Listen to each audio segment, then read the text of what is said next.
Assalamualaikum warahmatullahi wabarakatuh. Yang saya hormati Ibu Dr. Andalis Duyana Kurniati, Magister Pendidikan selaku penguji. Yang saya hormati Ibu Yesi Budiarti, Magister Pendidikan selaku pembimbing pertama. Dan yang saya hormati Ibu Santi Hendayani, Magister Pendidikan selaku pembimbing kedua. Hari ini, tanggal 5 Juli 2021, akan diadakannya sidang skripsi. Melewati bimbingan yang cukup lama, akhirnya saya bisa mempresentasikan hasil skripsi saya dengan judul Pengaruh Sumber Belajar Lingkungan terhadap hasil belajar peserta didik pada pembelajaran tematik kelas 4 di SDN Negeri Pungkut. Dan perkenalkan, nama saya Septi Nurhidayati, MPM 17060052. Dan langsung saja, yang pertama yaitu latar belakang masalah. Pendidik merupakan usaha untuk meningkatkan kualitas manusia baik di bidang kognitif, afektif, dan psikomotorik. Kemudian pendidik juga dikembangkan melalui Undang-Undang Nomor 20 Tahun 2003 bahwasanya pendidik adalah usaha terencana untuk mewujudkan proses pembelajaran yang berkualitas. Berbicara tentang proses pembelajaran yang berkualitas, maka sumber belajar adalah penunjang untuk proses pembelajaran. Lingkungan yang ada di sekeliling peserta didik dapat dijadikan sebagai suatu sumber belajar pada saat proses pembelajaran yang berlangsung. Dengan lingkungan ini, maka proses pembelajaran akan bermakna. Mengapa bermakna? Karena dengan sumber belajar lingkungan ini, maka peserta didik dapat mengamati benda-benda secara langsung, tidak hanya teori. Kemudian mereka juga akan aktif pada proses pembelajaran.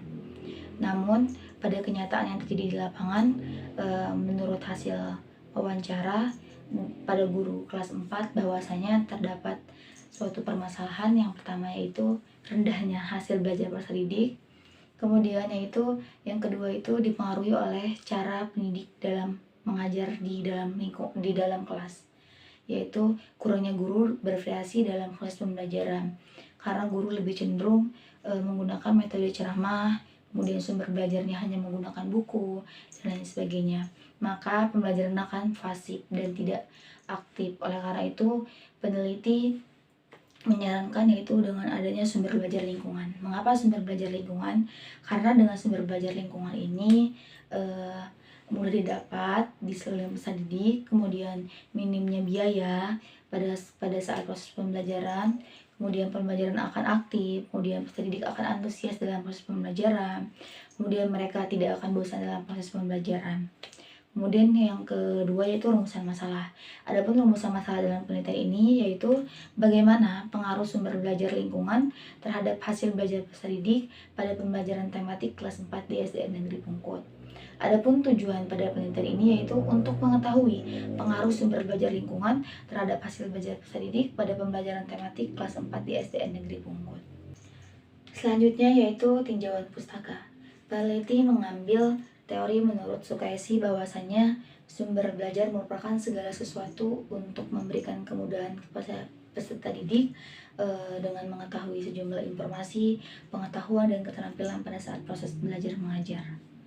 Kemudian menurut Hernawan, manfaat dari sumber belajar sendiri yaitu yang pertama yaitu memenuhi kebutuhan belajar, kemudian yang kedua yaitu dapat meningkatkan motivasi belajar peserta didik, kemudian yang ketiga yaitu dapat meningkatkan kebermaknaan belajar peserta didik, kemudian yang keempat yaitu dapat meningkatkan aktivitas hasil belajar peserta didik.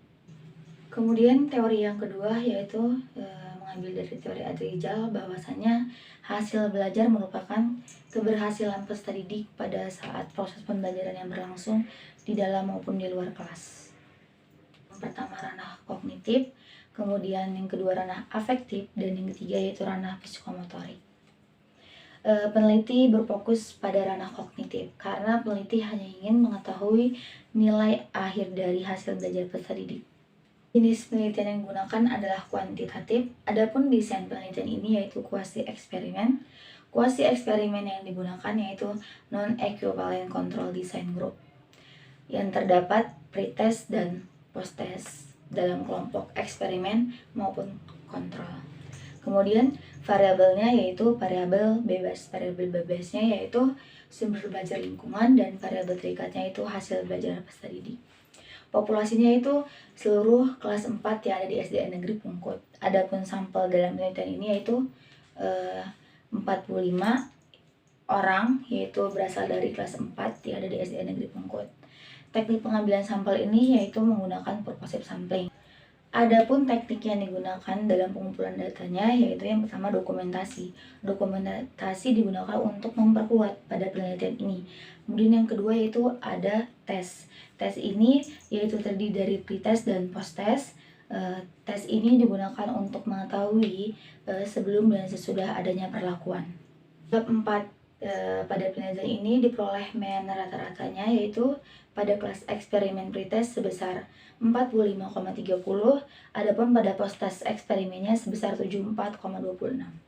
Sedangkan pada kelas kontrol diperoleh pretestnya yaitu sebesar 37,73, kemudian pada post-testnya yaitu 66,18. Melalui bantuan program SPSS diperoleh T hitung sebesar 4,519, lebih besar dari T-tabel. T-tabelnya yaitu 1,721 dengan N23. Adapun untuk mengetahui seberapa besar pengaruhnya yaitu dengan menggunakan koefisien determinasi, yaitu diperoleh R-squared sebesar 49,3%. Jadi pengaruhnya yaitu sebesar 49,3%.